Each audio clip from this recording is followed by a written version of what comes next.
Because it allows me to relax. Right.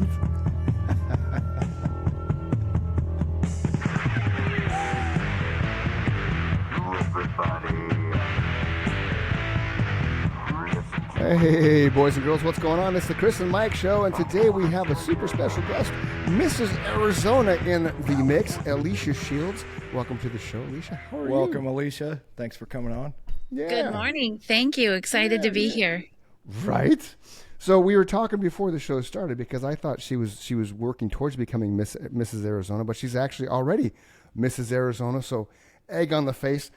Tell us a little bit about that. How did you achieve that, and where do you go from here? Sure. So, Mrs. Arizona, it's part of the worldwide pageant system. So I'm Mrs. Arizona USA, and I will be competing for Mrs. USA in July. The state pageant is more of an interview process. If there's multiple candidates, it's all panel interview. You talk about what your platform is, and then they decide on there. And then you spend the majority of the year working on your platform, and then you get to the big competition, the pageant, in July. Can you run just for the Arizona, or do you have to be Mrs. something like the county or the city or... So with this particular pageant system, you're the state, and then if you become Mrs. USA, then you compete at like a worldwide level. Okay. Oh, wow. That's awesome. That's really cool. Congratulations. Thank you. Yeah. That's a big deal. So what's your platform? So my platform is veteran mental health. So I'm working towards destigmatizing mental health and helping veterans, who many have PTSD, get the resources that they need and get plugged into those resources and get involved with organizations that will help them work through their PTSD and continue to serve. That's awesome. Right on. So you help them not only while they're in the service, but when they get out. Mm-hmm. Very cool. Cool. Right on. And your father's a veteran, was a veteran? Yeah, so my dad was killed in the Beirut bombing of '83. He was a Marine. He was killed during his service. So that my family's a Gold Star family. Right on. And then when you talked about Patrick, your husband, he was a Navy veteran. Correct. Yep. He was a crypto tech in the Navy. Really? How long was he in the Navy? So he did like 4 years active and then 4 years reserve or something like that. So 8 years total. Right on. Right on. And just so people know, you are in the Phoenix area. You have two kids or three? I forget. Three. They're all grown up. Yeah, they're growing up, right? What are the ages? Yeah. 15, 13, and 11. Wow. So when we worked together, I don't even remember how long ago that was. They were they were small. Yeah. Yeah, that's awesome. I can't believe I've got one that's going to be driving the streets of Phoenix soon. Is that Giovanni? Scary. No, Kaylin. Really? Oh. Yeah. Right on. You get the girl driver first. Giovanni might actually drive before her. We'll see. Really? Maybe. Is she one of those kids that's not excited about it? Oh, no, she's very excited. She thinks she's going to jump in the car the minute she gets her license and drive to Ohio to see my parents. Oh, wow. We're like, no. Fantastic. Yeah, that'll happen. That would be fun, though. A fun little hey, where you going? Ohio? Yeah. For my first drive. Right. Well, I mean, think about it, though. That's like when I learned how to drive, my grandmother taught me in the back streets of between Pleasant Plains, Illinois, and Abingdon, which is kind of the Quad Cities area. And it was like legit. It was all backwoods stuff. So, super wide streets, county roads anyway. And she had this giant, I don't know what it was, like a green Oldsmobile or something. And she taught me because you still had the little tip of the car hood, right? And so that tip of the car hood, I had to line it up with the center lane. And I had to be 10-2. There was one time where I brought this hand down and I go, Christopher! Yep. What are you doing? I'm like, that was Mama Kate, I'm like, what? She's like, both hands on the steering wheel. Oh my goodness. Okay, I'm sorry. And Mama Kay said that the speed limit was for experienced drivers, so you couldn't even go the speed limit. You had to go 5 miles an hour under. Yeah, see, I'm like, we're being passed by a Winnebago. I don't care. We're safe. Right. My grandmother taught me the cruise control, and I was allowed to go 5 miles over the speed limit because it's Oh, that's funny. because it's Oh, county. my it's grandma would have it's let me county do road. that. Yeah. For sure. Yeah, and that's where I learned too. Yeah. Yeah. I Big. I think what scares me the most is her self-awareness. It's the funniest thing. She can walk into a room, Yeah. be in there for a minute, walk out and tell you what everybody was wearing, shoe color and Wow. everything. Wow. But if somebody was walking toward her to kidnap her, she would miss all the red flags. Really? So we're like, this is great that you're going to be able to tell the police what the kidnapper looked like to the Sure. detail, but you can't recognize that it's about to happen and get away. Yeah. So- That's a conundrum. I'm aware Yeah. of that personality type. I have a family member that's very much like that. I mean, she's very creative. This is Yeah. my artsy girl that's in all of All the the, plays. the musicals and Yeah, plays, yeah. and she's just like la la la in her own Right. world. That's crazy. So now, when it comes to teaching her to drive, who's going to teach her? I don't know. We haven't battled that out yet. See, now number one, we bought Jake a stick, right? Skylar's a different story, but we bought Jake a stick, which prevented him from being able to text and drive, right? Oh, that's smart. So Really? I thought, Oh. because a couple years ago, well, actually before he got in the Marines, so how many years ago that was now, he ran into a CenturyLink truck in the HOV lane on the freeway, Oh, and then I've later found out it's because he was messing around with his phone, but when he first started driving, right, that was, because you had to use both hands and both feet, like he just couldn't. And that's why we did that. So, yeah. Skylar, the phones weren't as prevalent when she started driving. So it really wasn't a concern, even though Skylar destroyed, I think, four vehicles in her day, knock on wood, she's good now. But, that was a chaotic time of life. But, so hey, this is the Chris and Mike Show. We're on Instagram, Facebook, and YouTube. Make sure if you're just joining us, go to those social media sites. Give us a follow, drop a review. Subscribe to the platforms, because you'll be able to know when Alicia's show pops. And there are several reasons why we have her on the show. Number one was she's Mrs. Arizona, which is pretty legit. Especially, how many people went and applied for that role? Do you know? No. Okay. So you can't be like, I was chosen out of 15,000 contestants. No. You just When know you were went to the chosen. final competition, though, how many So ladies it were was there? yeah. Well, the one in July, there will probably be about 50 of us, since there's 50 Okay. states. Yeah. But the way that the state one is run, because it's panel interview, you do those separate with the panel, so you don't Okay. actually go up against, like, you're not standing in a room with everybody. Oh, okay. I Okay, got you it. just go and I- sit I down, see and then what you you're have 5 people drilling you, basically. Yes. Okay. And now, so is it all scheduled times, or is everybody backstage in a line, or how? You kind of explain how that works. Yeah, so you actually can do it via Zoom. So Oh. you're not even in the same physical location, because Wow. Okay. the panel is located in different locations. So, to save on cost is my assumption. It's Just like easier we're to doing just now, right? Yeah, exactly. Same Nice. concept. Yeah. Right on. So, what do you do for fun there, Alicia Shields? Oh, what do I do for fun? So I've gotten really heavy into weightlifting. I'm doing my first bodybuilding show in August. Nice. Wow, that's awesome. I've noticed that you're big into boxing and stuff, which the neck doesn't allow me to box. Otherwise, because I've Yeah. always wanted to work out. I think boxing is a great workout, is it not? It's a wonderful workout. I bought into a boxing gym because I love it so much. Oh, So, right on. Okay, well, Yeah. that explains the constant promoting. Then, nice job. Okay. Yes, I yes. I just thought you were there because you were hitting me up like, oh, you should come work out. And unfortunately, it was the timing was when I have little man, and then Yeah. with the whole the degenerating vertebrae thing. I'm like, I don't think this is going to be good Yeah. for the neck. Yeah, it's the which is- gym I was working out at. And then Oh, I right on. bought into it. So That's cool. That is cool. So what's the gym called? Because you might as well plug it. Box Out. Box Out. Okay, and it's in It's Gilbert. Box Out in Chandler. Okay, in Chandler. Yeah. Yep. And then we also have a nonprofit called Box Out Project, where Okay. we focus on kids, women's empowerment, and veterans. Nice. Okay, so let's talk. Let's because I want to talk about the stuff you do. So, Okay. um, let's since we're on the box out thing, let's talk about that program. What is that? What's that involved? What does it entail? How do you help people? Can people reach out to get more information? All that kind of jazz. Sure. So boxoutaz.com is the Okay. website for the gym itself. Okay. And we have a couple pros that fight out of our gym, and then we have a whole bunch of amateurs. And then we have people that just come to the classes because they want to Right. stay in shape.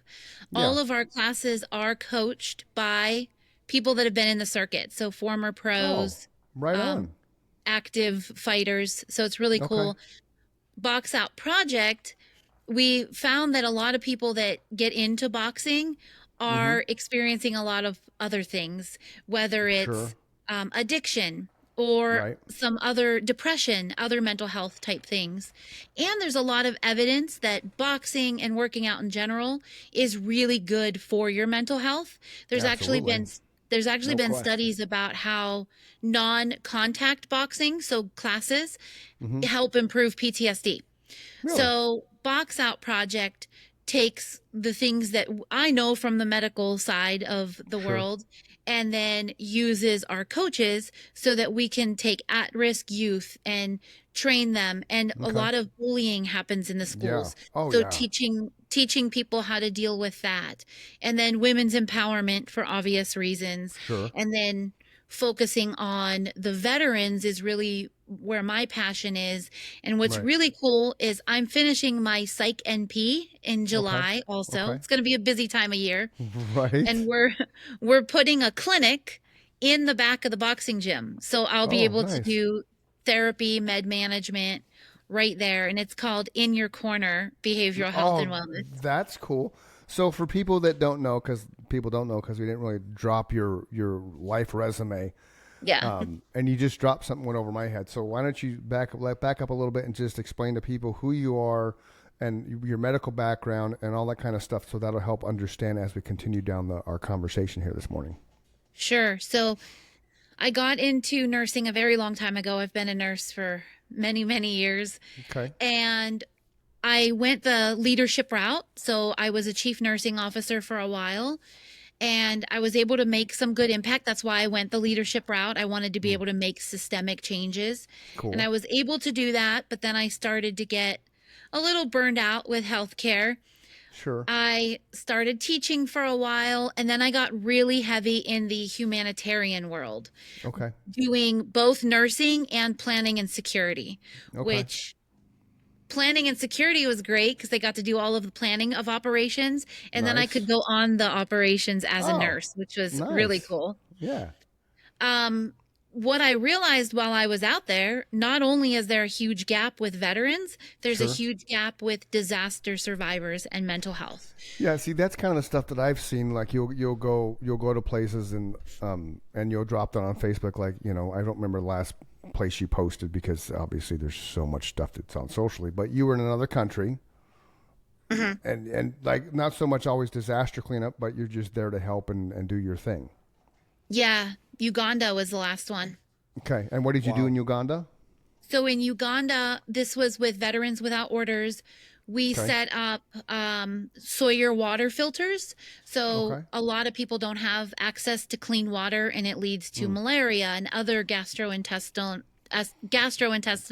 disorders sure, and absenteeism from school. So the kids aren't getting mm, the education they need. right, So Sawyer has developed these super easy water filters. You okay. take their filter, a bucket, and you have clean water for 10 years. Oh So wow, yeah, that's it's crazy. amazing. So Is we Sawyer took a is Sawyer spelled like Tom Sawyer? Sawyer. Yep. Okay, cool, cool. Yep. Okay, So go ahead, we continue.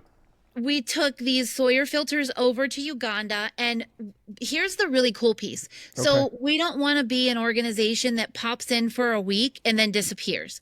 I like So that. the way that you're going to make an impact in another country is to build resilience and capacity. Sure. It's like teaching So people to fish, right? So they don't go hungry. exactly. Okay. So we've learned a few things over the years. First of all, if you give these filters to men, they're going to Hmm. go sell them because they can make money right away. Okay.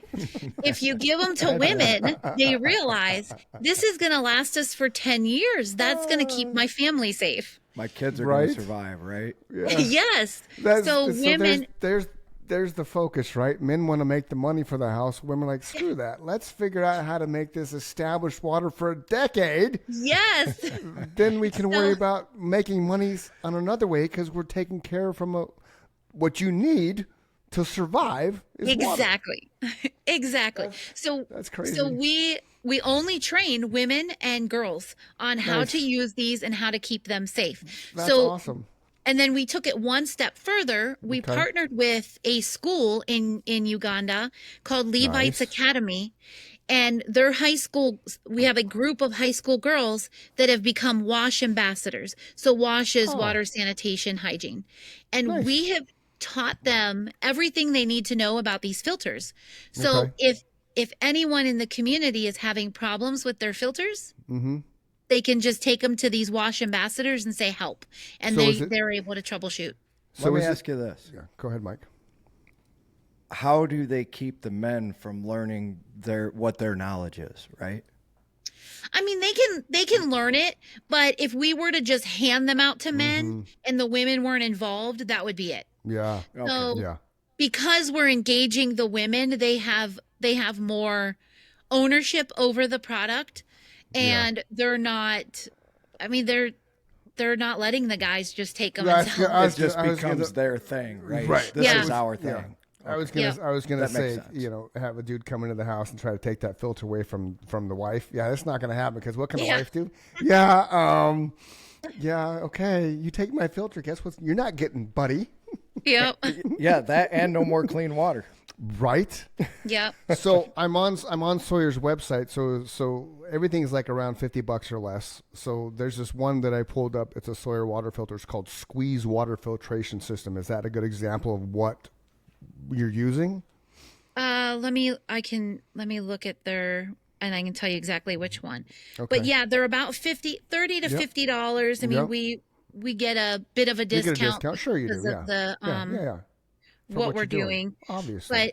But yeah, we take, okay, so the squeeze water filtration, that is, it's the same principle, but if you Okay. look at, there's the filter in the bottom of the squeeze filtration system. Okay. We basically take a filter that very much looks like that, and we buy Okay. buckets wherever we're at.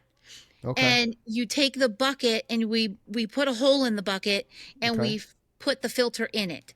So then they get two buckets. So they Okay. take their dirty water, pour it into the bucket, let it filter out, and then they have a bucket to catch the clean water. Okay, so basically in the bottom of one bucket, you cut a hole and you drop the filter into it, right? So like for people that aren't grasping, like it's like a garden hose, like a little piece of garden hose. The Yes. water's going to travel through it. The kicker is you have the filter that the water filters through. So we have two Home Depot buckets. One is full of water. You're going to pour it into the other one that has the filter. And then where's that water going underneath it? So they have a clean bucket. Okay, gotcha. Yep. So then- essentially we have three buckets. Yeah, or they don't even have to use a bucket because it has Okay. a little nozzle thing on it. Oh, so okay. they can just, once they have that water in there, they can go ahead and Oh, okay. So you could set Yeah. the bucket on a counter and have the nozzle coming out the side instead of the bottom, Yep. and then like on off like a faucet. Yeah, kind of like one that, yeah. And it's wild. I actually scooped some water. So we also have a bag system. I so saw that's that on the portable. site. Yeah. Yep. The So- gravity, the 1 gallon gravity. Yes. And Okay. we use those when we're in the field. I mean, we're not Cool. gonna tell someone you should use this if we're not gonna use it. Thank you. Right. So- Brilliant. Yeah. We were out in the field and Mm-hmm. we scooped up some water and it was disgusting looking. Really? It was Really? brown. It had stuff in it. Nice. Put it through the filter and I drank it and it was the most refreshing water. So let me ask you That's this. crazy. So does this work with all kinds of water? Does it work with seawater? So it doesn't desalinate. Okay. See, So but that's why I it- asked, because some people think, oh, I can go, So it's Yeah, more like it's- ponds and streams and stuff. Yes. Okay. Or if you catch Has water. to be a fresh or- water source. Right. Okay. Yeah, we don't. It's not a desalinator. Okay. Those are much more expensive. Well, that's Um, why. Yeah, that's Do why I you asked. follow Justin Wren at all, Alicia? no. The MMA fighter? Uh-uh. He spends time with the pygmies, and what he does is he drills wells because Oh. they don't have a source of water. So he Mm-hmm. goes over there and they actually drill the wells so they can have water. Yeah, that's cool. Because they were losing like 50 to 100 people a day from dehydration at one Wow. point. Yeah, that's terrible. And one of the things we've noticed, so we set these up with families, and then Mm-hmm. the way it's supposed to work is like a community system. Several families can use one filter. But we also made sure the school is set up. So all of the Awesome. kids at this particular school, Levites Academy, not only do they have fresh water at school, we made sure all of them have a filter at home. So they're That's getting awesome. fresh water at home and at school. And we have seen the results of that, and absenteeism has decreased. That's cool. That is really cool. So when And they're what I absent now, hear they're when just I playing hear hooky. that is just people worry about such stupid shit that live here, right? And Right, when you right. listen to this message, it's like all these people want is a clean glass of water. That makes their entire day, right? Yep, absolutely. Fascinating. Just the Yeah, and then difference in the way that they live their day and the sure. things that we find disturbing in our day, right? Absolutely. And then on top of the water project, we also typically do a clinic everywhere we go. So we take a couple nurses, doctors, and then set up That a is clinic. awesome. How many times have you done this? Oh, I've done it a lot. I mean, I've been all over the world. I was previously with another organization, and I was in Ukraine during the war, Guatemala. I mean, I've been all Wow. over the place. We are planning Malawi as well as Niger this year, and then we have someone in Zimbabwe right now. Right on. Wow. So this program again is what? Out of that, say it. Right, what was it? Veterans Without Orders. Okay, Veterans Without Orders. That's the water thing. So Yep. the out of the box one was the local stuff. Yes, the Right, Box okay. Out Project. Yep. Yeah, So the Veterans Box Out Without Project. Orders was started about a decade ago. A really good friend of mine, John Nonamaker, he was a lieutenant colonel in the army, and Okay. he started it a long time ago and did things here and there. And it wasn't until he retired that he was Okay. like, okay, I can put more energy into this. At that point, we had both been working together at another NGO. And when I left there, he was like, all right, let's blow this thing up. And I was like, yes, let's Yeah. do it. So his background is in civil affairs, which is the humanitarian branch of the Army. So Okay. he's got a lot of that background and connection. And then with my background in planning and security, Right. and we put kind of a rock star team together. Nice. He put this team together. We have a board that's amazing, Okay. and all we want to do, we're an all volunteer staff, Okay. so we don't get paid. Every penny that we get goes to Yeah. these operations, and Okay. we just want to get out there and make an impact. When So- you guys go over there, do they ask you to come over, or do you have to work that out with the government before you go there? Because I know a lot of those places are controlled by warlords, right? There really is no government. Right. The answer is yes. So sometimes we do get a request. Like most recently, we got a request from Niger to go do some training. So we can use that request to then submit everything we need to the different government entities. But if there's a place that we want to go and we have a contact, we can ask them to request us. But we're always going at the request of somebody. Okay. Nice. So does that provide, what level of safety does that provide while you're there? Because I don't think people understand how dangerous these places are, right? It's not like you're going to a place that's got a 7-Eleven on every corner. And, Right. they're run by some pretty nasty people, most of them. Yeah, I mean, it really depends, right? Like one of the things I do from the security side of it as we're planning is a character map. So we look at who are the good characters and bad actors, right? Sure. Yeah. And then what are our chances of encountering them? and our chances of having a problem with them. And then once we get all of that together, we also do a risk analysis. Okay. And everything's green, yellow, or red, right? You're Yeah. either Yeah. risk is in the middle, or if you, I'll be honest, I mean, with my previous organization, when we did Ukraine and when we were looking at Gaza, even, you're Yeah. looking at a whole lot of red. Oh, heck And, yeah.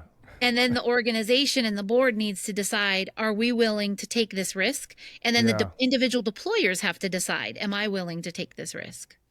So how many take the risk? I think that there's a group of us that are like, I'll go wherever. Okay. And then I think there's a group that's like, I'll go to Guatemala, Right. Okay. but I'm not going somewhere where there's missiles flying overhead. Where do you fall in that group? I go She wherever. just goes. I was going to say, she just goes. Yeah, I mean, in Ukraine, I mean, I didn't tell my kids, but we had missiles and drones flying overhead. I didn't tell them that because I didn't want them freaking out. And Sure. Of course. Yeah. our whole hotel would shake because missiles would hit. Oh my Hit the god. okay, so that's Not the hotel. It didn't hit the hotel. Well, Sorry, yeah, Chris. but this is one of those things why I wanted you to come on the show, because you have real world experience inside the chaos umbrella. So talk about what. Yeah, I'm sure you can figure this. I'm sure you can pull this out of your brain. Talk about one of the most chaotic environments you've been in, and how you felt as just a civilian watching all that unfold. Good one, huh? That is That's a great good one. question. So I would say there were a couple of times when I was in Ukraine that Okay. missiles hit very close. Okay. And one in particular was earlier in the war. So it was still kind of a newer thing. And it Okay. hit way east. I mean, it hit in Lviv, which we're now on the Polish border, basically, right? Okay. We're very close to Poland. And just seeing the chaos surrounding that, and there were a lot of humanitarians around, and everybody was just wanting to help and do Right. something. And it was very interesting to see that environment, and then months later watch a missile hit very close, and you could see women walk faster, but it didn't really change their trajectory at all. Really? Like, well, because that became a way of life. Right. It's just Okay. normal, right? Okay. It became normal. And I was staying in a town where, you know, at least 12 hours a day we didn't have power because they had power outages in different parts of the country during different parts of the day, Okay. because Russia had impacted the energy Supply. system, Yeah, right? okay. Right. So we would go eat dinner at a restaurant Okay. and have candlelight. Wow. And they just kept going. They kept going. We would walk by luxury stores, and Okay. they would still be selling their products and using generators. So seeing the resilience was unbelievable. That's crazy. So let's go back to when the first missile that hit when you were there, and what was the distance between where it hit and where you were at? Do you know? I mean, we actually went to the site later. Okay. It wasn't too far. I mean, it was probably 5 miles or something. Okay. So it wasn't Okay, too so- far, but it wasn't too close either. Right. But so what did you when it struck whatever it struck? What did you feel? I mean, was it loud? Did you just like tremble? Was there rumbling earth? Because like I've never experienced Yeah. that. Mike's not experienced that. And people that Sure. are listening and watching to us, most people have not experienced that in their lifetime. Yeah. So kind of give us an idea from your five senses. Okay, this thing boom blows up, and you're feeling what? So let me tell you about a different strike that was much closer. Okay.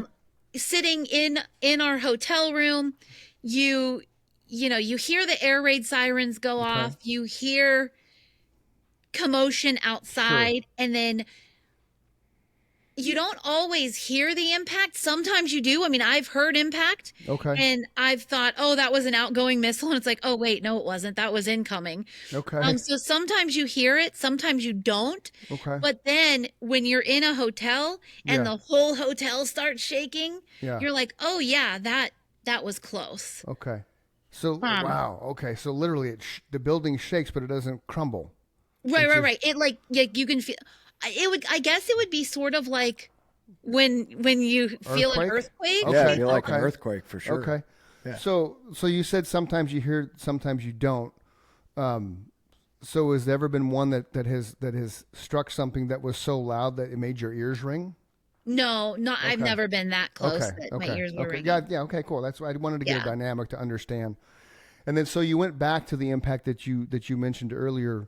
That was about 5 miles away. I don't want to say crash site, but what was that like? So we actually were, it was near the train station. Okay. And this was a period of time when trains were also being targeted. So we weren't allowed to travel via train at Oh. that point. Okay. As like that was an organizational decision. Smart. And everything was sort of blocked off. Like the police were like, "Why are you here? What do you want?" So they Okay. were, Yeah. yeah, it was very, Like very all the. Oh, secured. okay. Gotcha. Gotcha. And now, so people understand trains over there. Are they like the Amtrak or are they like the old school cartoon trains?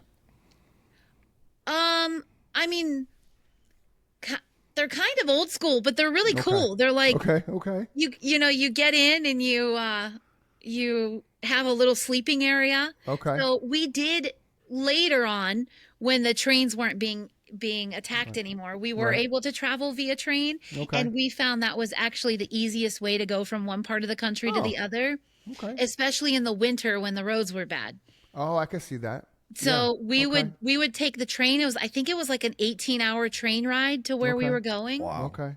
It was awesome. Like we loved it. We would have our MREs. We would cook our MREs in the train and eat our MRE in the train. The Right on. wildest thing happened though, like you see all this stuff and you do all this stuff and you're about to leave the country to come back home, and Sure. I'm laying there and all of the sudden I felt like this impact and Yeah. smelled diesel. Oh. Our train hit a truck Oh Oh, shit. wow. that was crossing the tracks. I was like, what are the odds? Right. You're not getting hit by a missile, but you're going to run into a truck across Right. the railroad tracks. That's And they crazy. just kept going, right?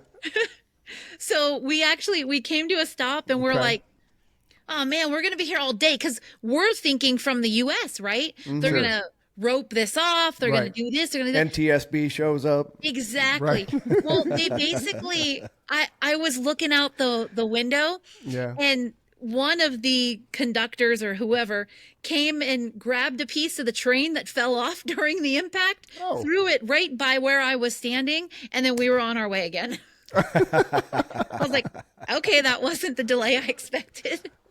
That's amazing. Hey, if you're just joining, this is Alicia Shields. She's an amazing human that's all kinds of things, giving back. She works with veterans. She works with different nonprofit organizations. She's gone all around the world to help people. You can find us and this story on Instagram, Facebook, and YouTube. Chris and Mike Show is the easiest way to find us on all those platforms. So, Veterans Without Orders, we're kind of talking about that, which is basically a bunch of volunteers. You don't make a dime. Are you all, and you're obviously all tied somehow to military, correct? Because it's Veterans Without Orders. For the most part, or first responders. Okay. So you all have some type of medical military background. So when you're going to these obscure places, you're not going in like a total city slicker that doesn't know what the hell's going to happen, and you got to have some type of skill set in order to be prepared, because obviously, I mean, have you ever been like detained, questioned, like approached, attacked from some of these places you've gone to as a group, not individually, but just as a group? Like, hey, why are you here with guns drawn? Like, we're going to blow you up if you don't back up. No, we've actually been pretty fortunate. We try to definitely go about things the right way. We don't just show up uninvited like we talked about That's why I earlier. asked that question Yeah. earlier. Yeah. Because I've listened to a ton of these stories with people that do exactly what you do, and that seems to be the right way to do it. You mentioned a couple other things that people would find interesting. You usually have contacts there, right? That have, Yes. You have a liaison between yourselves and the government, or the warlords, or whoever the evil doers are. There's a contact between you and them. Yeah, and we also don't like to just send people in blind.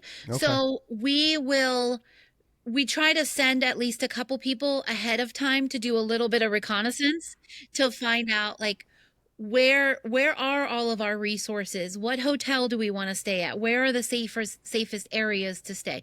So that way we're not going in blind. The guy that I mentioned that's in Zimbabwe right now, he is, even though he's distributing water filters, he is also doing a little bit of a recon for a bigger operation in the future. Okay. That's awesome.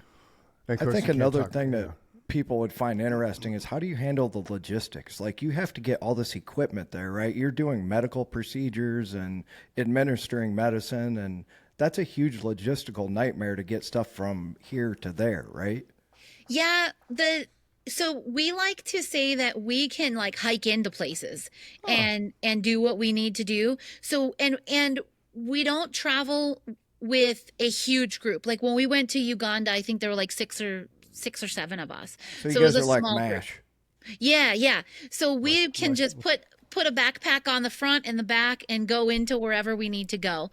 Now, are there logistical nightmares? Absolutely. We always find a pharmacy wherever we go so that we can get whatever meds that we need sourced locally. A lot of times that's easier too. You actually asked about being detained. Yeah. I forgot about this. Okay, right This on. ties into that. Cool. So I got to Uganda and I had a ton of medication with me that had been like donated and stuff. Okay. And they're like, well, you didn't apply for this, blah, blah, blah, whatever it was. And I was like, well, we didn't have to do that last time. And they're like, well, our rules changed. So we need to hold on to all your stuff. And I was like, listen, I'm not leaving here without this suitcase. So I was like, if you have to lock me in that room with the suitcase, you can, but you're not touching this bag. So we kind of went back and forth, and I called one of our contacts there and I was like, can you do anything? He's like, just let them have it. And I was like, absolutely not. So I was like, I am patient. I can outsit them. So Right on. I waited for the next shift, and the This next is why you're the right person for the job. Wow. the next shift I was like, look, what can I do? Because we don't do bribes, right? Yeah. But I'm like, what can I do to get this out of this airport? Give him So a free we- boxing lesson. So we sat down and had a great conversation, and she's like, well, do you have any glasses? I was like, I don't have any glasses, but I have Tylenol, I have this, I have that. And I kind of went through everything I had and what it was for. And I'm like, look, here's the bottom line. If you don't let me through with this, I'm sending this back, and everyone will know that you're the reason your people didn't get help. That's awesome. Oh. And they finally let me go with all of our stuff. So Right on. That was smart So thinking. how many hours was that detainment? Do you remember? no, it wasn't super, like, I think it was like 2-3 hours. So it wasn't super long. I got there at the right time where I didn't have to wait like 8 hours for the next shift to come on. Yeah. Can I just drop this? You're just like, I know you, but I don't know you. I'm learning more about you, and you're quite the badass. Yeah, the story is fascinating. And not to be, and not like, I mean, number one, I mean, it's, and I don't want this to come across weird, but you're a woman. You're in a foreign country with a suitcase full of medicine that's going to help complete strangers that are in dire need of it, and you're just like, no, I'm not moving. You're not taking this bag. I'll just sit here for 3 hours if I have to. So, like, I think if I was in that situation, I don't think I would be as calm as you. I mean, I could be wrong, but like, that's impressive that you're just like. That's why I said holding- she's the right person for the job, because most Right. people would have just given that fucking suitcase up and said, I'm out of Yeah. here because I want to protect myself, right? I have a family at home. And Yeah, but but she does. She's married and has 3 kids, and she's going all That's over what the I'm world, saying.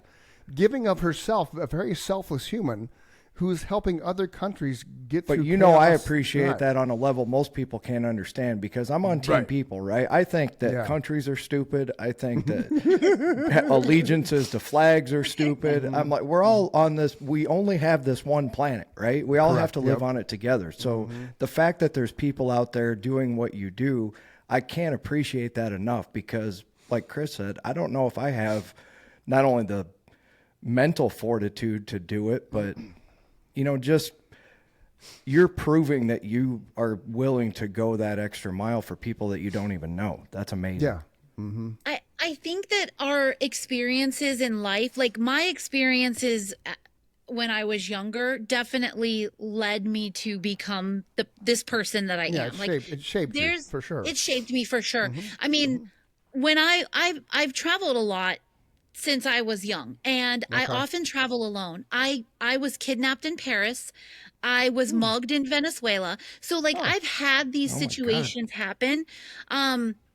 I a story that Chris, I don't even know if you know, I had lost a son years ago. We were actually You've kind of yeah. alluded to that in our time, but you never shared the story, and that's not something like, oh, tell me the story, Alicia. Yeah. I know that, but I don't know the details around it. So we actually got trapped in the desert of all places for Okay. 6 days, and I almost didn't make it out either. Where at? It was Death Valley. Okay. Okay. But all of these things, like that's the worst thing that can happen to someone, losing your child. And Yeah. Yeah. I don't there's nothing that anybody in any of these countries can say or do to me that Yeah. is going to be worse than that. So it's like, what do you got for me? Because I've been through hell. Yeah. So Yeah. No, and I get that for sure. But That puts that's it just, into perspective for sure. sure. But you are, I mean, legitimately what you do, and you voluntarily do it. It's not like you're getting paid. It's not like, I mean, I like to call things life resume. Like, what's your life resume? Like all the things I've done in my life that Mike's done and you've done, you're building your life resume. So when you're at the end of your life, because we're all terminally ill, and you're sitting there reflecting back on your life, you're going to have just this epic journey that you can sit back and reflect on, which I think is fantastic. So, which is leading me to this question: Are you taking notes? Are you journaling? Are you going to put this pen to paper and release a book at some point in time that just for all the things you do? Because again, You should. I knew about some of this stuff, but I didn't realize how in depth you are as a human with all of this volunteering and giving back and providing help and building countries so they can survive. I mean, that's fantastic. I mean, I do write some stuff. I journal here and there. It's probably not as organized as it should be. I should probably start putting it in one spot instead of 10 different spots. Well, Or get somebody to help you do that, because I'll tell you what I see in you is you're a doer. You're not a sit down and reflect on what I've done, right? You're thinking about what am I going to do next? You probably have a 5-year plan, a 10-year plan, and a tomorrow plan, right? Yeah. So you're always doing it. If you get a ghostwriter or somebody that can help you organize those thoughts, I love stories like yours. I've listened to literally thousands of hours of podcasts with people just like you, which is what inspired me to want to do this with Chris, is just what he said.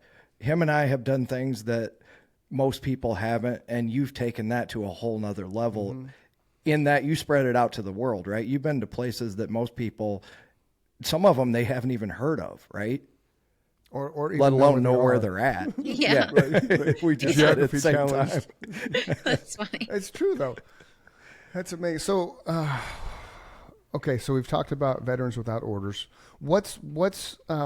How do you guys raise the money? Because obviously you must be nonprofit, right? It is. We are a nonprofit, and we are completely donor funded.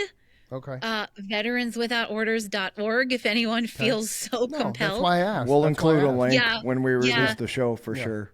And one of the things that I've brought to the organization because of my mental health Sure. passion, Background. we really want to start okay, first of all, let me back up.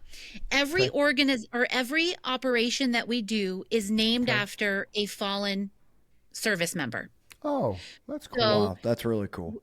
And the coolest thing we do before the operation, we actually do an honor call with that fallen service Oh. member's family. Very Fantastic. And we learn about them, what made them tick, what drove Yeah. them crazy, what was their Nice. personality like. cool. What And a then tribute. That's really cool. Yeah. and it's so cool because when we're on the operation, like little things will happen and we'll be like, that was Oh. so and so. Right on. So, and then afterwards, we'll follow up with the family and say, hey, these things happened. We think it was your loved one. But we also affix stickers with their name on it. So Nice. in Uganda, it was the Staff Sergeant Kendall Ivy Project. So Okay. all of the buckets that we gave out have his Oh, sticker on them. nice. So it's really That's cool. That's So, beautiful. so with all that said, we want to really integrate mental health into these yeah. operations. So it's not just taking random people to go give clean water. That's Sure. important. But Absolutely. let's take some veterans that lost their sense of service and purpose when they left the military and Mm-hmm. work through a PTSD program. Yeah. And at the end of that program, the final thing they do is go do humanitarian work and serve again and give back Sure. again. That Right. was And then, actually going to be my first question about this side of it. What is that the top problem that you see when people come to you on this side of it for help is that they just no longer have a sense of being and I don't know what to do with my life and or is it the PTSD side or both or what's the top problem that these people come to you with that are no longer in the military that so just I can't seem will, to function? yeah, so having worked with, and this is, I'm not speaking of the VWO volunteers in at all. I'm speaking of all the volunteers that I've worked Yeah. with or all the veterans I've worked with. So you got a couple things. You got one, that sense of loss of purpose. Right. They were doing So, so, amazing so things. oh, yeah, I was going to ask. So, so go. I just wanted to make sure you explain that because not everybody's going to understand what you're saying. So, continue, please. Sorry for interrupting. Yeah. The loss. So they were Yeah. doing amazing things, protecting their Mm-hmm. country, Mm-hmm. protecting other people in other countries, serving people in other countries, and then you get back and all of a sudden it's like boom, figure out your life, you're on your own. Yeah. And it's Right. like, well, what do I do from here? So that sense of loss, PTSD like you mentioned, Mm-hmm. that's huge. I mean, people that served with my dad, and this was in the 80s, they're Mm-hmm. still waking up with nightmares. Oh yeah. Yeah. So Yeah. it's like it doesn't go away. And how do you cope with that? And how do you deal with that? And then there's also another group, and I've encountered patients like this, as a matter of fact. You went from carrying a gun and killing people Right. with no repercussions Sure. to now you can't even yell at someone that makes you mad. Right. So it's a huge, like, that power you That had. really puts it into a visual, right? Yeah. I mean, they had the power to take someone's life, Right. and now they have no power. Or just And like you said, like an officer that was used to screaming at an entire platoon all the time is Yep. now in an office setting or something, and he's trying to do the same thing, or even a factory or whatever. yes. I Yeah, never it thought of. just- I never thought of that. That's Well, a I've really heard good those way to- stories inside a job that I've had. We'll just leave that Okay. open. But Yeah. yeah, Yeah. that guy used to be in the military, so you better watch him because, he's carried that side of it into civilian life. And Mm-hmm. people who were never in the military don't know how to react to that. And all of a sudden he's in HR and he doesn't understand what happened. And Yep. that's a very great point to put it into perspective for people who are listening. These people trying to reintegrate back into civilian life for 10 years, 15 years, even, a 4-year stint or whatever. That's a long time to do the same thing over and over again. And that's go ahead, ahead. Chris. No, go ahead. One of the things I love about VWO is we're not suit and tie. I mean, I'm wearing our shirt right now. This is what we go out in. I mean, we're not all dressed up. We don't get fancy. We go out there to get dirty. And I love that. and we are professional when we're in front of people, right? But it's not always sometimes the language that when our group gets together may offend people that haven't been first responders or in the military. Sure, Or sometimes the sure. conversation people might not like it. It's not so that's why we recruit a very specific group of people, and Yeah. they need to know, like, we're not what you may expect, and Right. we may not be your cup of tea, and that's okay. Yeah. Yeah. Because you're there to do one thing, and that is to provide aid in however that looks like, because it's different everywhere you go. But your sole purpose is to give back and establish something, so then you can move on to the next. Yep. I don't want to say adventure, but the next. Yeah. The next Whatever you wanna call it. operation. So Yep. what I was going to jump in a minute ago, you're talking about veterans and how when they come out. So Jake's a Marine. You knew that, right? Mhm. Yep. So he's gone back and forth a lot about re-enlisting or getting out, re-enlisting, getting out type of thing. So as of late, he's back on the thing. Well, I'm going to re-enlist for another 4 years, which gets him to the 12. And then he's like, might as well just stay for the other 8 and hit the 20. Yeah. So from a father's standpoint, right, and because my son's a Marine, because I could never get in the military because of the asthma, I tried 3 branches, they all said no. So once, when Jake realized right. So I, the pride is just leaks out when I, you know what I mean? And when I introduce Jake, I'll drop, this is Sergeant Dunham, and he's like, stop, Dad, because he doesn't like that, right? He's a very humble Marine. Like you wouldn't, he doesn't like to tell Lowe's, hey, I'm a Marine, I wanted my discount. He just doesn't do any of that. So I didn't realize it, but in talking with Nikki the other day, after Jake and I had this long conversation at night, like 10 o'clock, he starts texting me like he does. And then so we're talking about all this, and he wants to go back and to the depot and go through drill instructor school again and all that kind of jazz. And Nikki, being the mom, she has the vantage point that I don't have because I'm the dad, right? And we know mothers are different than fathers, right? Because of the I would hope so. Right. Yep. Well, because Jake's kind of a mama's boy, right? As am I. So Well, when I was Jake.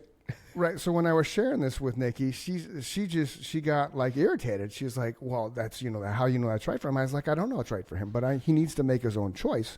Mm-hmm. And her fear is kind of what you're talking about, which I didn't get until you just started describing it. The fact that he's going to go from being this dude that had, when he's 18 years old, he had $1 million credit card at his disposal because he's accounting, supply, and logistics, right? And then when he his gets out, podcast is great too. If people want to go listen, it was episode and number 9. I think he talked about that. Right, and he actually talked about in our text exchange about how going from a completely structured, secured lifestyle, he doesn't know what the real world's going to be like to him now because he has had that structure now. See, he's been in long enough. He sees that fear, right? Right. So, but that's what am I going to do? Exactly. And I wasn't thinking of that in my conversations with him because why would I? And then when Nikki spun it and like legit, I thought she was mad at me. I'm like, it's not my fault. I'm not. She's like, no.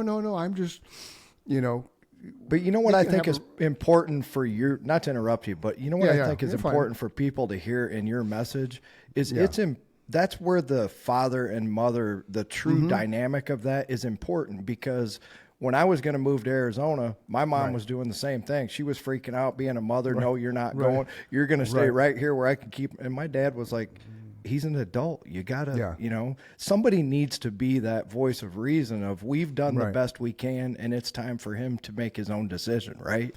Right. I think Nikki's fear is important.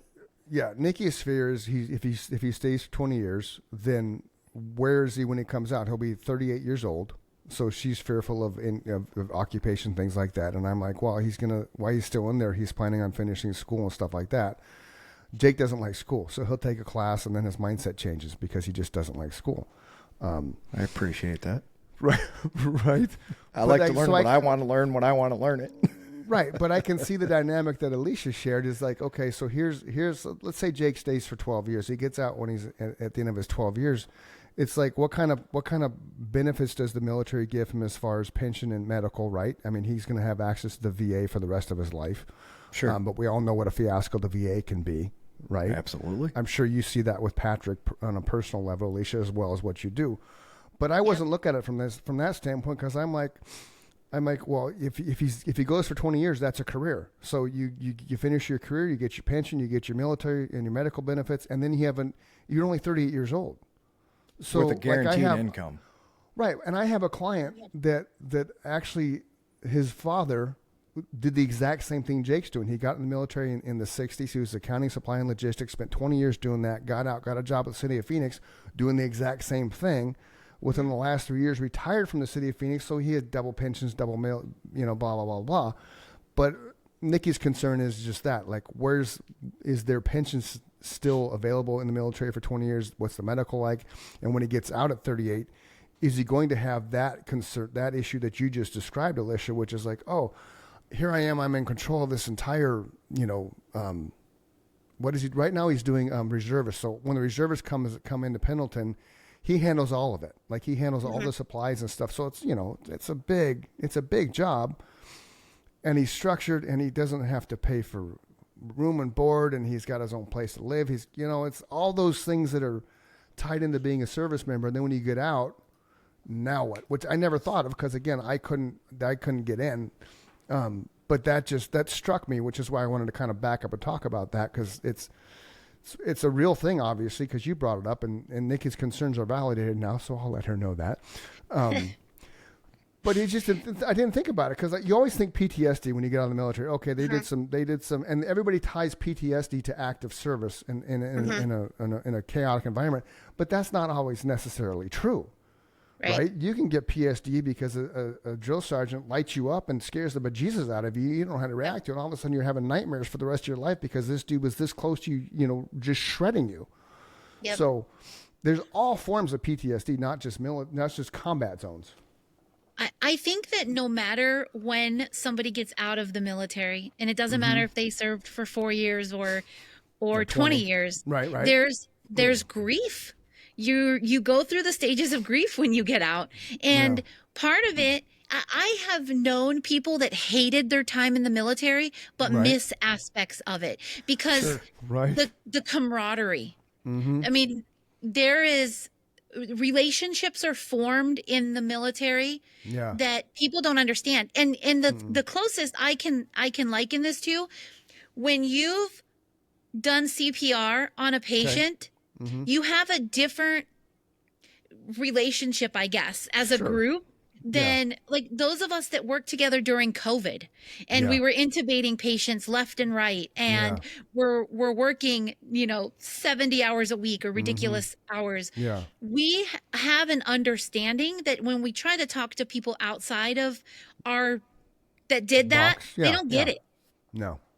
Well, that's kind of what him and I describe of being in a band together. Nobody's ever going to know what it's like to go up and stand in front of hundreds or thousands of people with 3 other guys and think that, you're all that. And the only reason it works is because the 4 of us have a hive mindset, right?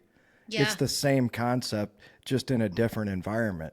There's certain things that you're going to do in your life that the only other people that understand it are those that experienced it with you, right? Yep. Yeah. And you can't explain that to anyone. For sure. And it's the same. I think it's the same with sports too that you're alluding to, because when you like Jake played high school football, and you have that bond with those kids that he played football with for the rest of his life. It's the same hive mindset of a team. Right. When you win championships, when you do whatever, you have that. You there's that bond. It's same like with the Marines. Once a Marine, always a Marine, right? And the Marines. The Marines are the ones that kind of you look down on all the other branches because they're Marines. Like they're they're going in before anybody. It's one of the things that Jake shared with us when he got out of boot camp when he graduated. Is you're a Marine first. Period. Your job is to go out and kill. That's it. There's no other way to sugarcoat it. So even though he's not infantry, that's not his MOS, he still had to go to the infantry school because you're a killer first. And that's what you talked about earlier, Alicia. You in the military, like Chris Kyle, the American sniper, right? Yep. I mean, the dude legit, one of the greatest, military snipers ever to walk this face of the earth. And you made a really, really valid point that stuck with me. Like, you get a pat on the back for taking somebody's life, and then you're going in QT and your card doesn't work because the machine's broken, and you start yelling at the clerk behind the counter. You're in trouble. Yep. Like, but wait a minute. Or smashing the gas pump, or right. But wait a minute. Look what I did for this world. Look what I protected you. Now I'm a piece of shit. They told me to actually blow it. They actually told me to blow another human being's head off, and that's what I did, right? I mean, that became happenstance for him. To her point earlier, that became normal life for that. Right. Snipers, their job is to shoot people that could never see them. Right. And they take pride in that. Yeah. Yep. But that I didn't. Now, how do you reintegrate back into civilian life when that was your job for the last 4 years, 8 years, 10 years, 12 years? Come on. Yeah. Well, and I think that's where it's so important if you're thinking about getting out, and like for Mm-hmm. Jake especially, have a plan. Who are you Yeah. going to volunteer with? Where are you going to Yeah. get that camaraderie that Yeah. you got when you were in? And that's, when we go out onto these humanitarian operations, it's that same kind of camaraderie. And Yeah.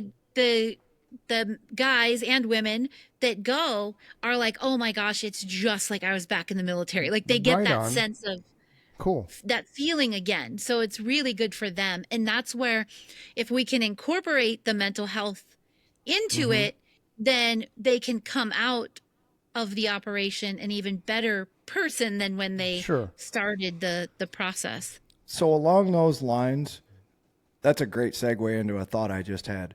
Because you're in the medical field as well, what are your thoughts on, because I've listened to a lot of shows on this too, like psychedelics, MDMA therapy.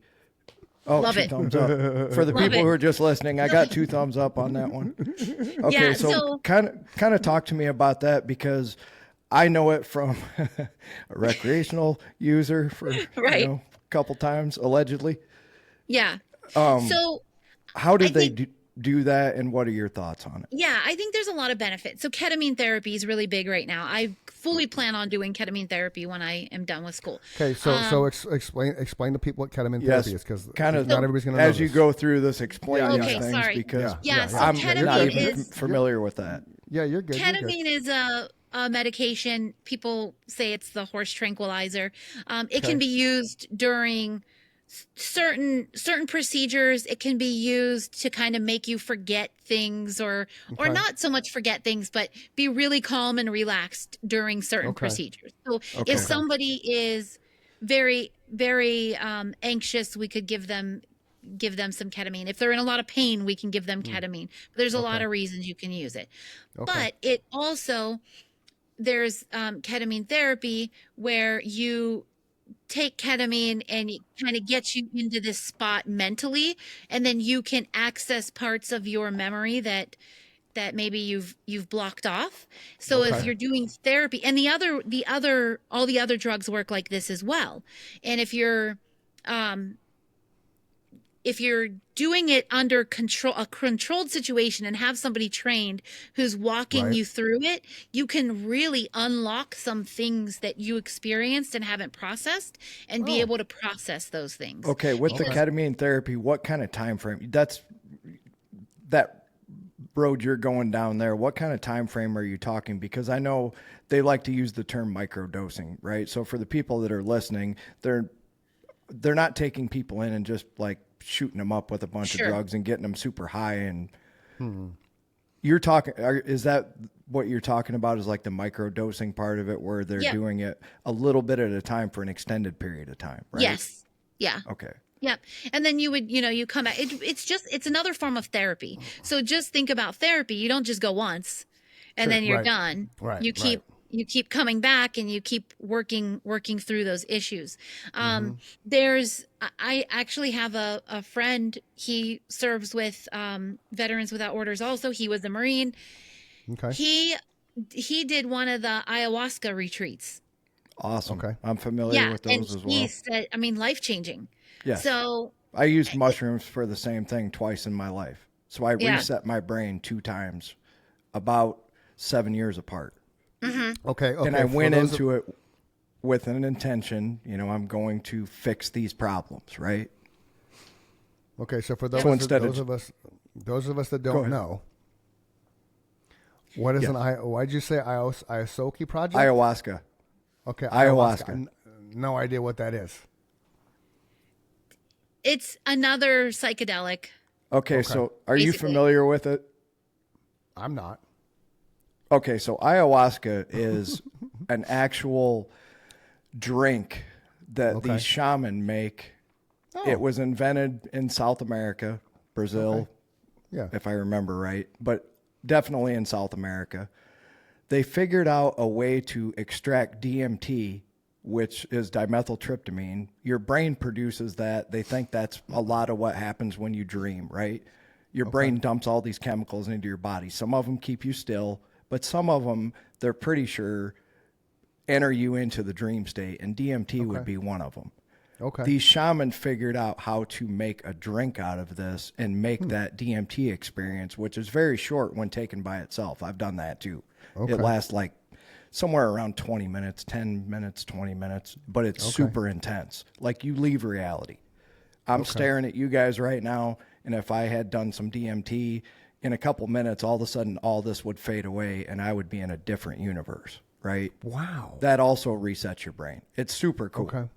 Okay. If done right and under the right circumstances and all these things Chris likes to say, and I like to parrot, we're not advocating drug use. We're advocating positive drugs under controlled environments, right? Yep. But ayahuasca will change your life. So if you're a smoker, if you're a horrible drug user, like addicted to opiates, these are things that this is a drug that will actually reset your brain just like any psychedelic will. If done under the right circumstances, you can come out the other side a different person. That's crazy. The nice, mellow human being that you know me to be today, who doesn't want to do mean by people. When I used to be closer to the person she described, where it would be more like barking orders at people. Yeah. That changed after those two experiences. That's how I reset the way I thought about the world. Yeah. So with your mental health that you're pursuing now, that degree in that, when you go to places like Uganda, okay, and you're establishing, water, whatever, are you going to instill that as part of what you're doing? Yes. So I've actually had 2 countries so far. Okay. Look People how she from perks up. 2 It's like countries. Christmas morning. I know. They have asked me to help them implement a mental health program. So as you can imagine, medical in a lot of places is difficult. Now think about mental health here. It's hard to get access. So now go to a third world country. How hard is it there? So kind of what our plan is, and I'm working on building this program, and I'm hoping to start it in Uganda and then likely Guatemala next. So see how I just said Uganda out of nowhere? We're going to build I already have like a shell program where we can teach anybody some basic mental health skills, almost like mental health first aid. Okay. And then we're going to take community members and teach them to become peer counselors. Oh, right on. So that way they have somebody, granted, it's not a therapist. They're not going to get medication, but they have a peer counselor that has basic skills that can walk them through certain situations. Right, because we know with lots of people, they just need to talk through the problem. They need to talk through the trauma, talk through the chaos, purge it, get out of their system, work through it from a verbal standpoint with somebody that you can trust that's not going to go down the street, oh, Chris is a whack-a-mole, because you have that trust and you're helping them get through that trauma that they hold and carry. That's brilliant, Alicia. Brilliant. So we've made like a shell program, because you can't do a one size fits all because the cultures are so different. So we have like a shell program that we will change and tweak based on the culture we're going to. Okay. So obviously, that's the importance of understanding the culture walking into, which goes back to how you do all the planning of actually getting into the country that you're going to. So that's part of your research, obviously. Now, do you speak multiple languages? You just pulled that right out of my head. Like, do you have I was going to say, do you have a translator, or do you speak multiple languages? We do have translators when we go places, interpreters. But I speak Spanish. I've spoken Spanish since I was young. And then when I was over in Ukraine and Poland, I spent so much time over there. I actually got a Polish tutor. And so I do speak some Polish now. And then I love languages. So everywhere I go, I at least pick up the basics and learn how to introduce myself and ask people how they're doing. I love them too, but I'm horrible at all of them. Yeah, I'm on day 670 on Duolingo learning Spanish. He's doing good with Spanish. Me llamo Cristobal. ¿Dónde está? ¿Dónde está el baño? I do better than that, but you did a whole paragraph on one of the podcasts. Yeah, I did. It was great. That's the cool I thing. said hola, and he rattled off a whole paragraph, and I'm like, that's the best I can do. So, Miguel.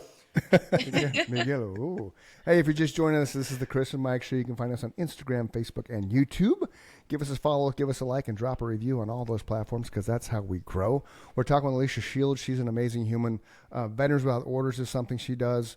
The Box Out. What is the Box Out? Box Out Project. Box Out Project, and that helps veterans as well.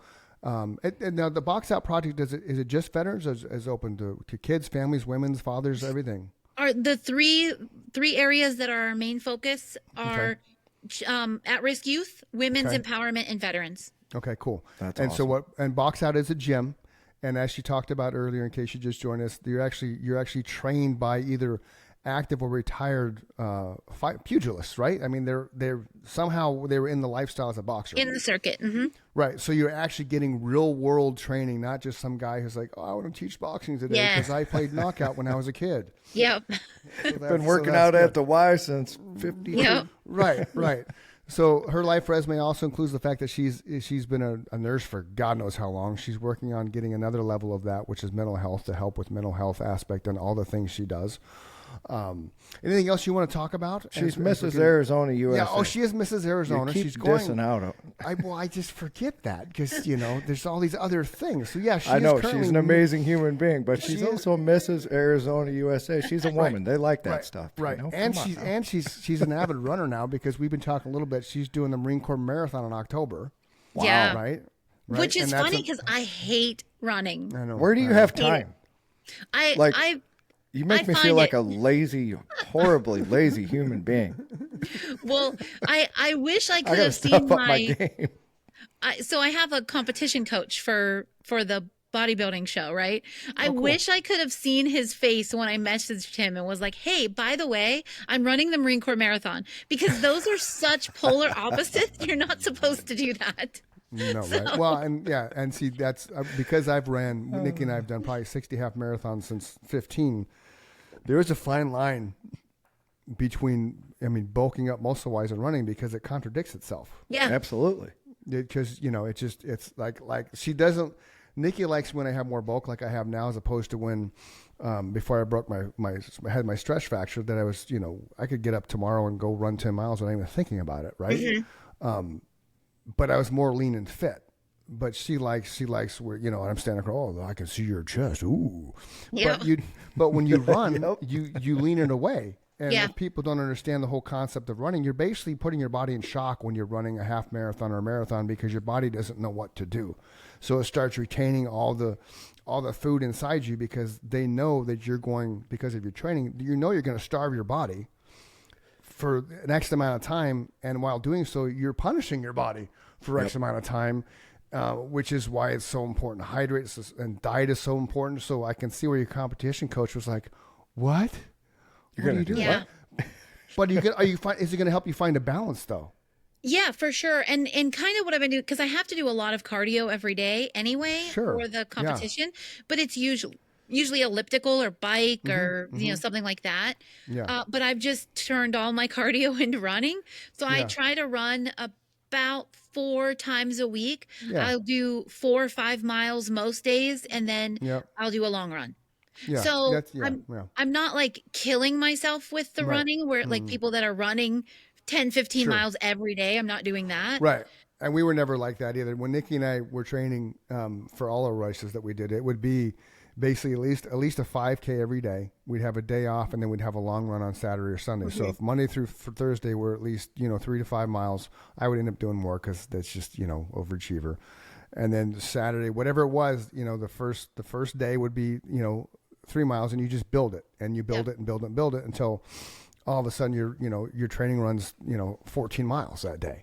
But your body's accustomed to it now, and it's as much as it can be, right? But with the bodybuilding aspect, that's why I asked. So is he going to help you find a happy medium? Because the bodybuilding's in July. August 2nd. August, okay. And then the marathon's in October. Oh, yay. Yeah. So I'm like measuring obviously I do my weight all the time. Yeah. And then body fat percentage, but I also measure my thighs, measure my arms, and we make sure I'm not like losing too much anywhere, making sure I'm staying hydrated, upping my carbs as needed. So he's definitely we're making changes as needed.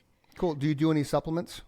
Oh yes, Okay. a Well, lot. not everybody does. That's why I asked. Yeah, I mean, I'm all natural. I'm a natural Yeah. Oh bodybuilder. no, I wasn't thinking Yeah, you yeah, punch yeah. Okay. steroids. Oh, Yeah.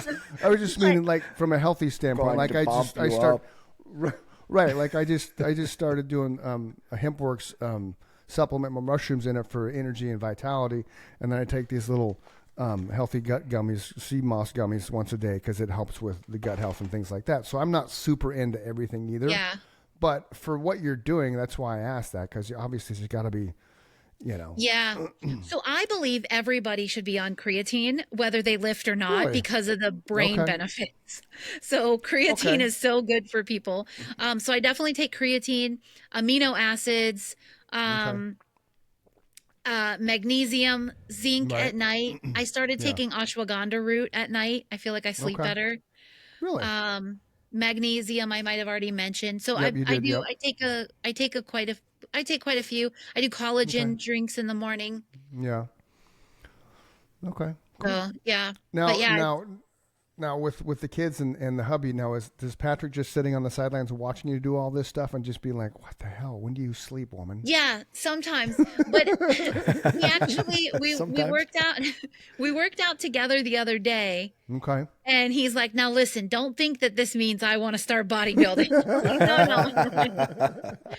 So he Giovanni, I wish Yeah. he would start running with me. Yeah. He's like, I So the run, trick, but I don't want to run with you. yeah. So the trick, the way we got Jake to run with us is he got in trouble one day. So his punishments he had to go do the race with us the next day. Okay, nice. Okay, and he was so pissed off, he beat everybody. Wow. He was like 10 Stick years that one old. in your back pocket. Right? He was like 10 years old at the time, but legit, he beat every single person in that race. It was like 21 so minutes funny. for his very first 5K. And I mean everyone. I'm not just Just talking out of like sheer everyone. anger. Like we weren't in front, but we were, where we started, and legit he won first place overall, and I'm like, That's dude, you so need to funny. run. You need to run now. Like, come on. And then, he would do a little bit now and then. He probably did, I want to say 15, 20 races, 5Ks with us, and placed in every single one of them. And then he's like, he's just done running. I'm like, seriously? Because as a kid, I couldn't run. I had asthma so bad that I was on the way to the hospital every single week. It was that. I had a breathing machine at home. I had, Quibrin and all these other weird asthma medications that they just, and Arizona's on the worst state for that.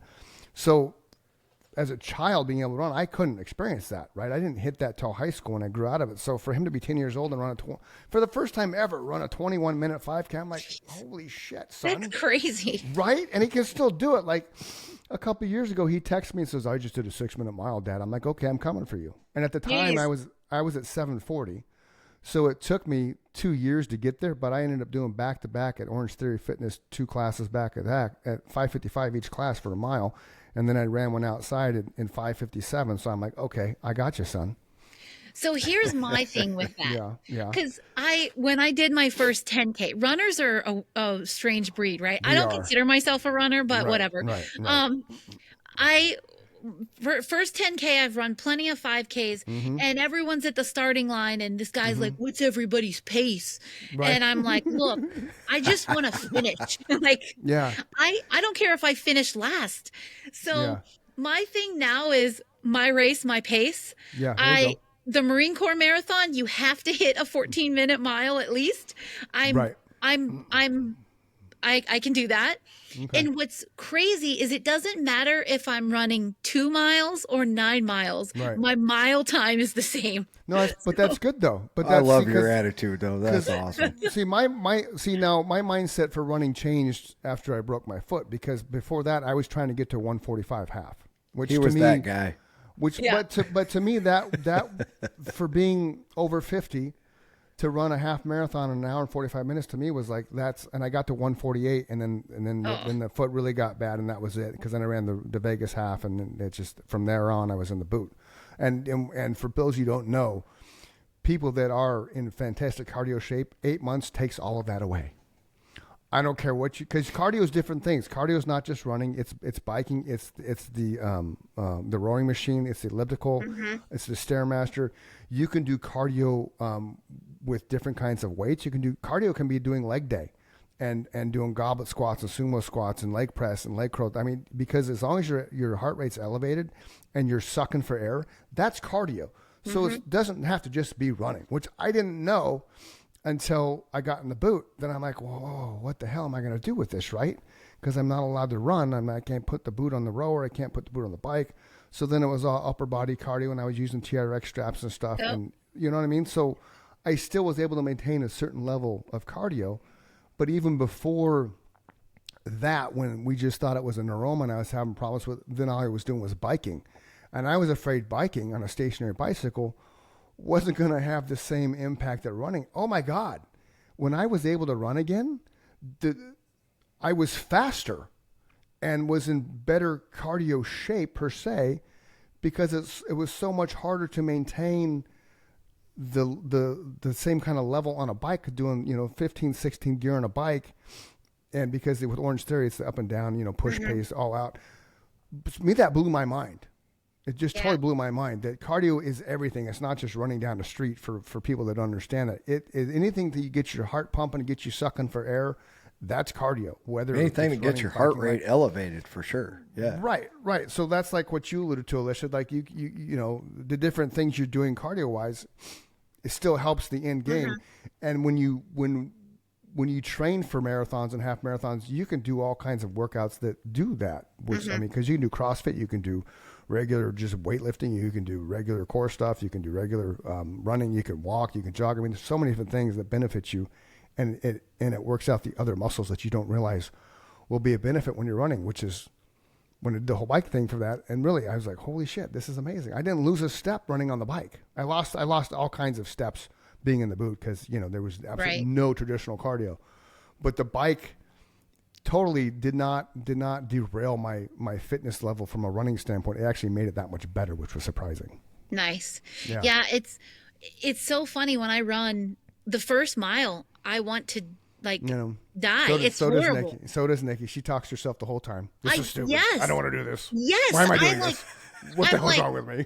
I have to stop. I can't breathe. And I'm like, you are breathing. Your lungs are moving air. And it's like, I have to stop. My legs hurt. No, your legs don't hurt. So I actually got the Pep Talk app, and I'll listen to like David Goggins and he's great. Yes, awesome. I love that dude. I followed him on Instagram for years. I heard him on Rogan the first time, and I'm like, he's just one of those people that is infectious.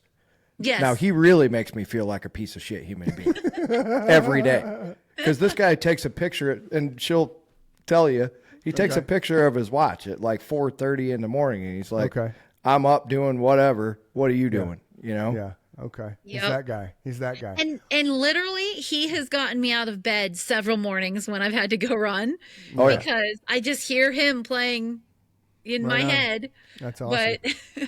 But yeah, that's a great app. At like 40 minutes on the stair stepper, I'm listening to those. I'm listening to people the whole time, giving me motivation.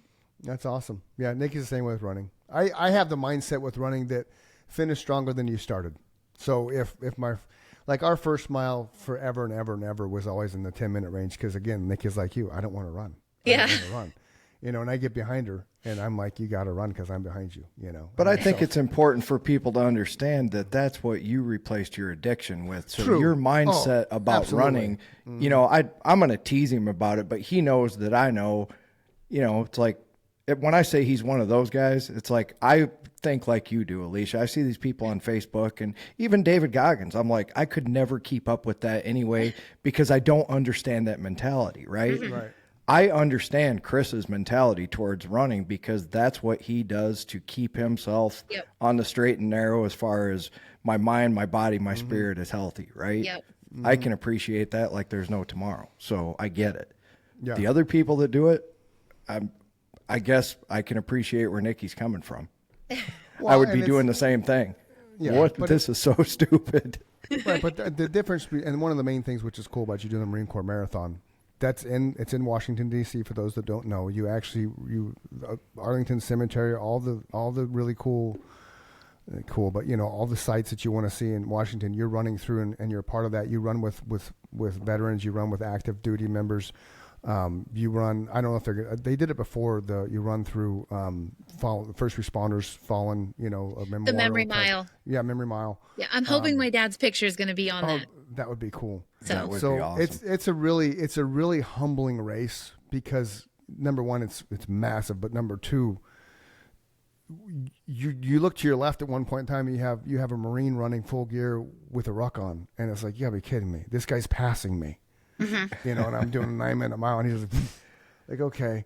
It's very humbling. It's an amazing race, and they have everything. They have 5, 10K, half marathon, and full marathon. So if you've never done one and you want to do one to be a part of that environment, I highly suggest it. We would have, if we went this year, it would have been our 5th time, but we just because of the neck thing, we just got to bow out. But it's an amazing event. The whole weekend you stay and have. I mean, it's just really cool. So if you've never done it, boys and girls that are listening, and you're a runner, Marine Corps Marathon, it's mcm.com. I think is the thing. Go check it out. It's definitely something to do bucket list wise for a runner. Yep. And this year they're doing it a little bit different this year because it's the Marine Corps 250th birthday, right. The Marine Corps Marathon 50th. Yep. So every entry is a marathon entry this year. Right. Which is why it's a drag that we have to bow out because that was the thing. It's like, oh. Yeah. So I think next year it'll go back to the 5. Oh, okay. 5, 10K half. Yeah. So I'm excited. I've been training. I'm starting to not hate running quite as much. Good. Yeah. Well, see, the thing is, once you train for it and then you do the full, you're gonna find yourself in a couple weeks. I need to go for a run. Yeah. I hope so. I'm doing a half in June to see where I'm at. Where's the half at? Long Beach. Okay, good. I was gonna say hopefully not in Arizona. No, it's in Long Beach. But That's good. I keep learning valuable lessons. I posted about this. I don't know if you saw Okay. it. It was my 7-mile run Okay. a few weeks back. And I started out and I got to a mile and my hair tie broke. So then, it's in the morning. It was still kind of warm and I don't have a hair tie for my hair for the next 6 miles. Right. So like, all right, I got to carry a spare with me from now on. Nikki has all kinds of things in her camel pack. She has chapsticks. She has Kleenex. She has about $20 in cash. Yeah. She has several hair ties, Band-Aids, little Advil, Tylenol, because you don't know. And when you're off running, right, you have your phone because it fits in our camel packs, but that's it. Like you have nothing else. Yeah. And, it's kind of, you're purposely isolating yourself, even regardless of where you're running, because if you're on a trail, well, you're still on a trail. It's not like you can turn around, oh, there's a Circle K. You may have passed Circle K 2 hours ago. Yep. So, and that's the thing. So when you train, be mindful of that. Those trails where you have areas where you can hit a QT because, Yeah. it sucks having to pee when you're running and there's nowhere in sight to pee for a woman. See, men like, oh, tree, Yeah. I'm good. But women. Yeah, that happened last week. And I was like, okay, I can get to Riparian, is it called? Reserve. I was like, I know there's a bathroom there. I think I'm close enough. I can get there, or I can turn around and go back home. But I made it to the reserve and used the bathroom there. So. Yeah. There's you running on that canal system? Yes. The one that starts, like we used to start it from Arizona Avenue and Riggs and take it all the way to Freestone Park. Yeah, it goes far. Yeah, it's awesome. I learned that it actually goes farther than that, but when we were running for our races, we would take from Riggs in Arizona and we go to my office at Burke Street in Baseline. Okay. How far is that for people who are listening? I want to say that's pretty. I want to say 10 miles at least. There you go. At least, if not, yeah, because I would stock the fridge. We would put little goo in the fridge because my office was there and I had a code. So Gatorade, little goo, minute point, and then run back the other direction. Yeah, I've discovered if I start at my house, I can run to the reserve and then hit the canal, and I can do as many miles as I want. Yeah. It's like I just have to be mindful that it is like 2.5, 3 miles back to my house. So right. See, and that's where Nikki helps me with the math because we'll be like going to go run 6 miles. I'm like, okay, we're going to run out to 3.5. He's going to run 6 miles in one direction. Right. Yeah, exactly. She's like, no, we got to turn around. Well, because I like to do a half-mile cool down. So then I'll say something and she'll be like, yeah, no, we want to go this far and then turn around. I'm like, oh, okay. My bad. Yeah. Because if it was up to me, we'd have like a mile and a half cool down and, that's just not her. So, and we really haven't run in about a month, which sucks, but I'm replacing it with just pushing weights and stuff. I do like that Strava app. Yeah, Strava's cool. Yeah, that's been We were Strava forever now, and then I went to Garmin. I had a Nike watch when we first started running, and then I finally got a Garmin. okay. And then so I kind of bounced out of the Strava because I mean, how many running apps do I need? You know. Right, right, right. What Yeah, does I that like do that I for you can for make. somebody that doesn't run? What was The that? Strava app. He Yeah, said, "What what's does it the do for Strava you? app do for you?" Well, for me, I make my routes. Mm-hmm. So I'm like, okay, I need to know 10 miles from my house. What Sure. is the Yeah. route? Yeah. And it'll Okay. either show you routes that have already been made or you Right. can make your own. Yeah. Like I had routes I saved in Strava as we were training for things. I would say I don't know if they go public or not, but I would save different little things we did to just then I could go, let's go run this today. Because And the then other thing about yep, and go then ahead. what I do before I go run, I send the route to Patrick just in case. Oh, because you run by yourself. Yeah. Okay, that's good thinking. Good thinking. Yeah. But of course, you're a badass. So I dare anybody to try to stop her on the trail. You're gonna get your ass kicked. She right. did not give up an entire suitcase of No pharmaceuticals to the Right. Ugandan government well, people. Right, you're And in what- trouble. What I didn't tell you guys is I actually trained Krav Maga in Israel. So Oh, right on. That's So- fantastic. You really yeah. are a badass. Yeah, yeah. So yeah. I was actually supposed to be there last week and had to delay my training. So I'll be going probably in the fall to do another training. There you go. All right. Well, there, that's one boys. thing. That's one ahead, thing Mike. that I always like that Rogan talks about on his podcast is nowadays you got to be careful. You don't know what woman you're running into. That's You know, true. you might Yeah. you might run into a Ronda Rousey that nobody knows about just Yeah. because she Right, didn't right. pursue it, right? But she might be a Brazilian black belt. Yeah. Yep. Chris, can I make two quick plugs? Absolutely. All right. This is The Empowered Nurse. This is my Okay. first ever book that Nice. is Congratulations, on that's Amazon. awesome. Nice. And then it's really just about, burnout is so bad in nursing. So this is Sure. just about getting back into Yeah. why you got Yeah. into nursing. And then a plug for Patrick. This is his book. Oh, right on. Way to go, That's Pat. awesome. It's part of a series. So this is the first one. Right on. What's his about? What's the synopsis of it? Oh, I haven't read.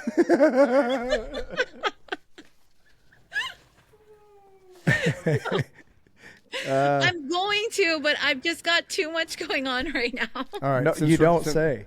Since we're dropping books, this is my book that I wrote a couple years ago. It's called The Legend of Charles Lee Lang. Okay, cool. It's based on a true story because I used to go up every January and work with, his name is Chuck. I used to work on his cattle ranch.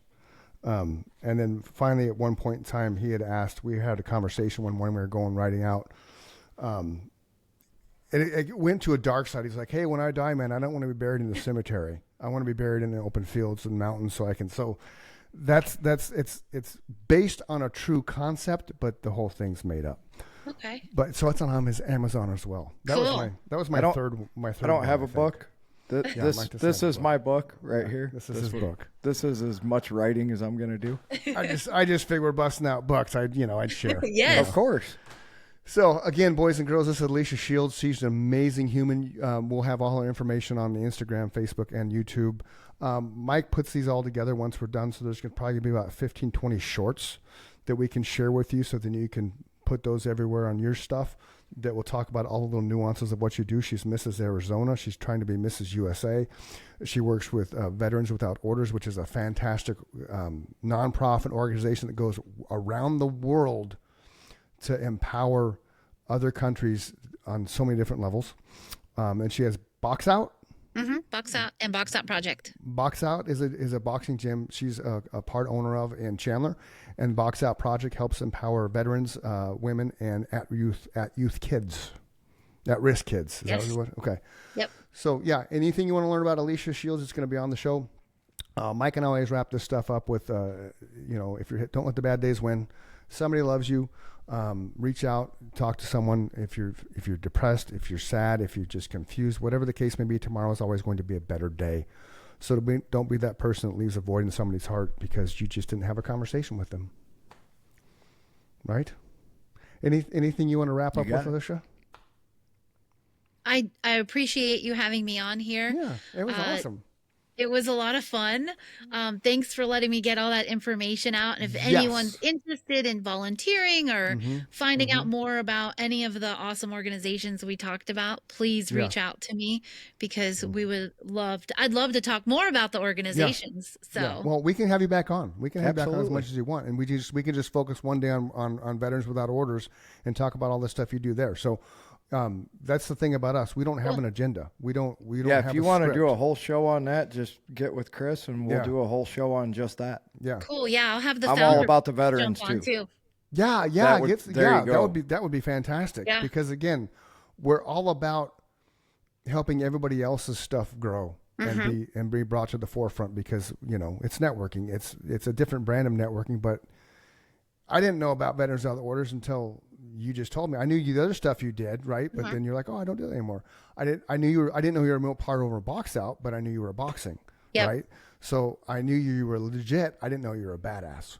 So you are. I'm like, legit. You're a truly amazing human. I mean, I liked you and Thank your family you. before. Absolutely. But you went up a notch with Thank the stuff you. because it's selflessness, and there's so many people don't do enough to help others, and I think that's sad because you get so much for food for your soul when you're helping other people, and you're teaching people how to fish theoretically. Yeah. So they know how to take care of themselves for decades at a time with the water. That's amazing. And the water thing is Sawyer.com. So if you guys didn't catch that part of the show, Sawyer, like ThomasSawyer.com, really cool products about how to filter water that doesn't work for the ocean, but all the other, I pulled it up while we were talking about it too. There's a picture. I don't know if it's from one of your adventures, but a bunch of buckets lined up in a row, and it looked like a third world country. Right? I don't want to say this, and they all had their little things going out, and kids. I mean, so it's amazing stuff that you do, Alicia. Amazing. Thank you. You should go take a nap. Okay. I think I might You deserve it. Yeah. eat my rice cakes and take a nap. There you go. And tell Patrick and the kids I said hello, and then we'll definitely have you back on again. Love to have more of your story, especially with the other stuff that you do as from a volunteering standpoint. It's fantastic. It was awesome to meet you for sure. Yeah. Thank you Yeah. for coming on and doing Yeah. this and getting your message out there and whatever links you want as far as those messages for this one, just drop them in the link that we have Or together. shoot me an Okay. email today when we're done. Email me Okay. everything that you talked about. So then when Mike puts it all together, he has I'll that. drop those links on Spotify and he can drop them on YouTube. And Yep. Cool. Yep. actually yours will, when I drop it, it'll go to anywhere an RSS feed goes to. So Apple, Amazon, Spotify. So Cool. whichever ones you want in there, just send them to Chris and I'll include them in the final post. So thank you again. I really Awesome. appreciate it. It was amazing to meet you. Yeah. Nice to meet you, Mike. Nice to see you again, Chris. You as well. Have a great day. You too. Love you guys. Love you too. Peace. See you later. Quickly